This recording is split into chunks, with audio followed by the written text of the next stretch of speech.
Paano tayo mag-install, magre-register, at paano natin gagamitin ang GCash step by step para sa mga first timer? At kung hindi nyo pa din alam ang iba pang mga features ng GCash, eto na rin ang pagkakataon nyong malaman kung paano nyo ito gagamitin o gagawin.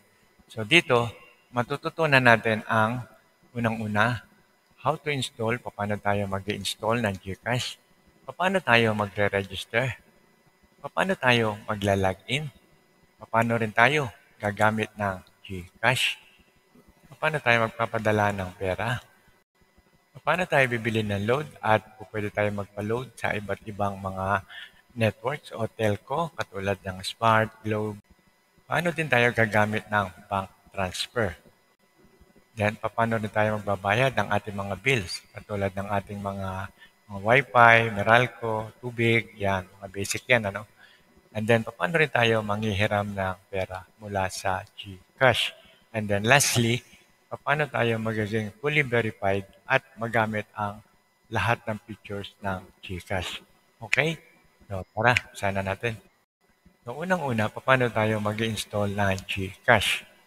So, ang gagawin natin ay pupunta tayo sa ating Play Store o Google Play Store. Yan yung nasa araw. Then, i-click lang natin yan at mapupunta na tayo sa search. Okay, mula dun sa taas, type nyo lang ang GCash app and then click install. Okay?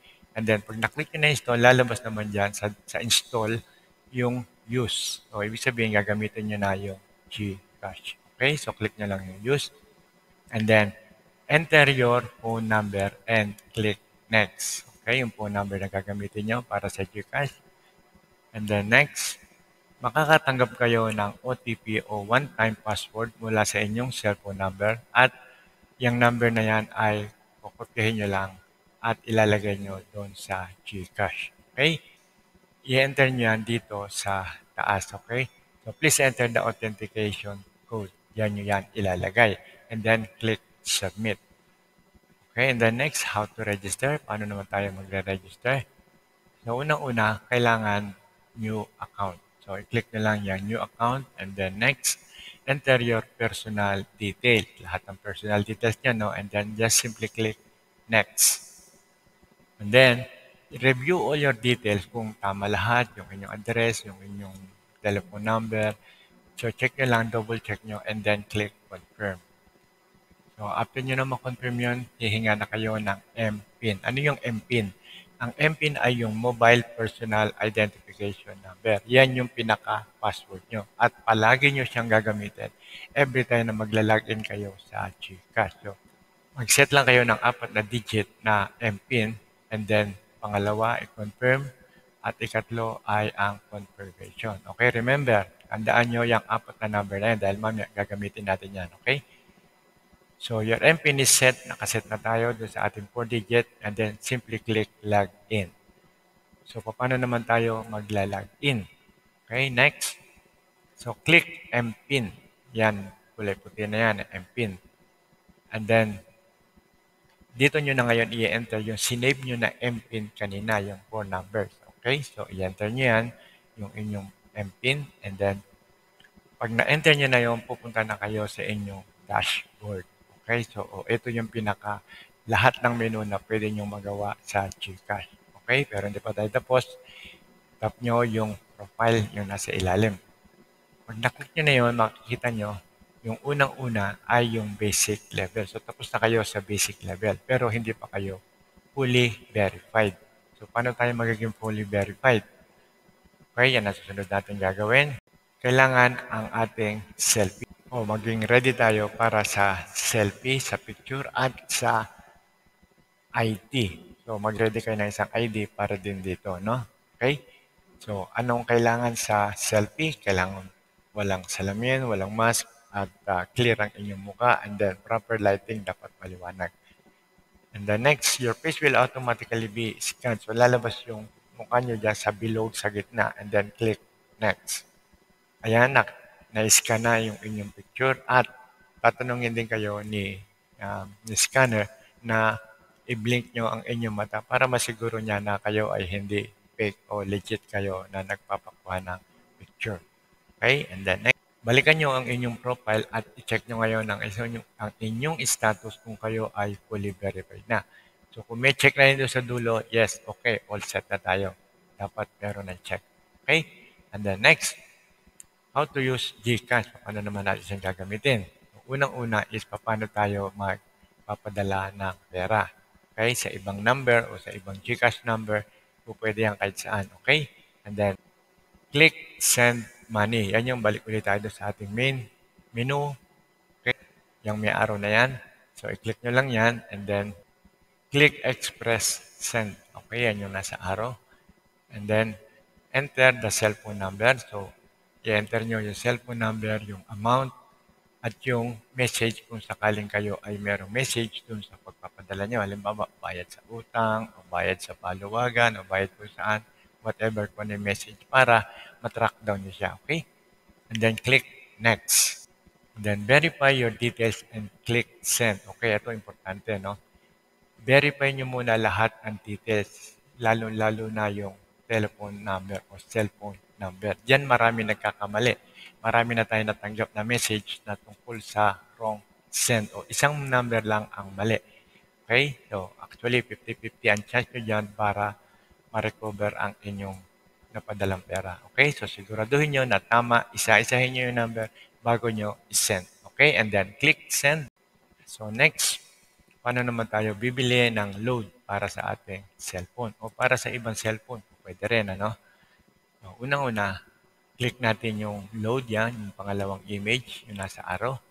And then, select net. And then, all networks are accepted. So, kahit anong network, pwedeng load, TM, GOMO, Smart, TNT, pati yung dito, SIM card, pasok rin dito. Pwede nyo siyang loadan. Okay? So, select nyo lang kung anong network ang paloloadan nyo. Halimbawa, Globe. So, click natin yung Globe. And then, enter the SIM card number, yung number ng Globe na papadala nyo ng load. Okay? And then, click Next. Okay? So, mula dito, siguraduhin nyo na tama uli yung number na padadala nyo. Double check, triple check, o quadruple check. Para sigurado ka dahil hindi nyo na mababawi yan pag naipadala nyo na. Okay? So, next.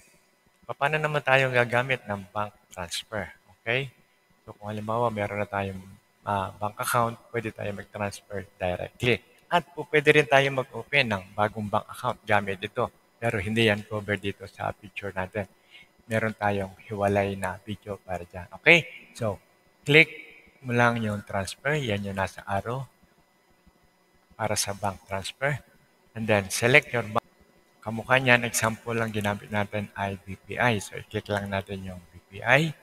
And then, enter nyo yung amount, yung pangalan, and then yung number, at yung resibo ng inyong transaction sa nyo gustong ipadala. Okay? So, i-type nyo lang dyan yung inyong email address, and then click Send Money. Automatic po yan na may papadala na dun sa bangko na pinagpadala nyo. Okay? So, next, how to pay bills naman. Paano tayo magbabayad? Sa Meralco, sa Wi-Fi, sa tubig, sa whatever. Okay? So, actually, nandyan lang mga listahan niya. Ang gagawin natin ay i-click natin yung bills. Okay? So, pagka-click natin ng bills, choose the category kung ano yung gusto nyo bayaran. Pwedeng electric, pwedeng water, pwedeng cable. So, piliin nyo lang dyan kung ano yung appropriate para sa inyo. Okay? So, halimbawa, electric utilities ang ating babayaran. So, i-click natin yung electric utilities. And then choose your electric provider. Ano ba yung provider na nasa inyo? Pwede Meralco, pwede Telco, pwede. So, depende yan sa lugar. So, i-search nyo lang dito yung eksaktong pangalan ng inyong provider. Okay? So, halimbawa, pinili natin dito ay yung unang-una, yung Abra Electric Cooperative. Okay? So, next, i-click lang natin yan.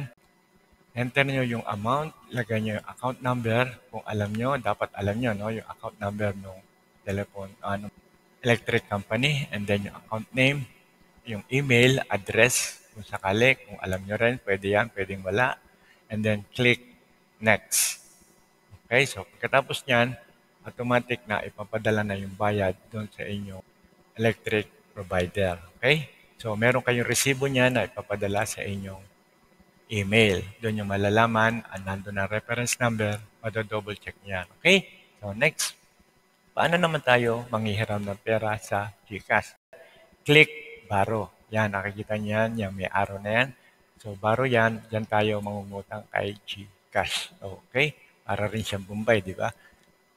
And then, choose where you want to borrow. Maraming paraan para tayo makahiram ng pera kay GCash. Pwedeng G-Loan, pwedeng G-Gives, pwedeng G-Credit. Anong pinagkaiba-iba ng mga yan? Meron tayong hiwalay na video para dyan. At ipapaliwanag ko sa inyo anong mga pinagkaiba at ano ang mas kailangan natin na magamit. Okay? So, meron tayong isa tungkol sa G-Loan na pwede nyo rin panoorin. Isa ito sa mga video na natin. Nandiyan na yan sa ating page at pwede nyo panoorin anytime kung paano mag-loan sa G-Loan. Actually, mula 1,000 hanggang 125,000 ang pwede nyong hiramin. Yan. Okay? So next, meron pa rin tayong isang paraan ng pag-utang. Bukod sa G-Loan, meron din silang G-Sakto. Meron na rin tayong video niyan at panoorin nyo lang sa ating page. Okay? So, bukod dyan, meron pa rin tayong mga ibang videos tungkol sa GCash para mas malawak ang inyong alam. Okay, meron tayong wrong send money. Ito yung maraming nagkakamali. Maraming comment tayo na natatanggap tungkol dito. Actually, marami na tayong viewers sa video na to. Kaya kung hindi nyo pa yan napapanood, panoorin nyo dahil importante po yan. Kung ano ang pwede nyong gawin at kung paano naman natin maibabalik yung ating pera kung sakaling tayo ay nagkamali. Okay, meron din tayong tips para tumaas ang ating G-score. Kailangan mataas ang ating G-score para tayo makapag-loan. And then, paano naman tayo kikita ng 10,000 kada buwan sa GCash? Yan yung business naman na pwede nyong gawin o pwede nyong buksan mula sa GCash. Okay? Paano tayo mangungutang na mabilis? Yan yung loan. So, sa ngayon, hanggang dito na lamang at sana kung meron kayong mga katanungan, wag lang kayo mahiya, i-comment nyo lang sa baba at sasagutin natin yan hanggat maaari. Okay, so maraming salamat sa panonood at huwag niyong kakalimutan na mag-like, mag-subscribe na rin kayo, ikasisiya namin yan. At i-follow nyo na rin ang ating FB page. So mula po sa ProMag TV, maraming po salamat ulit and God bless.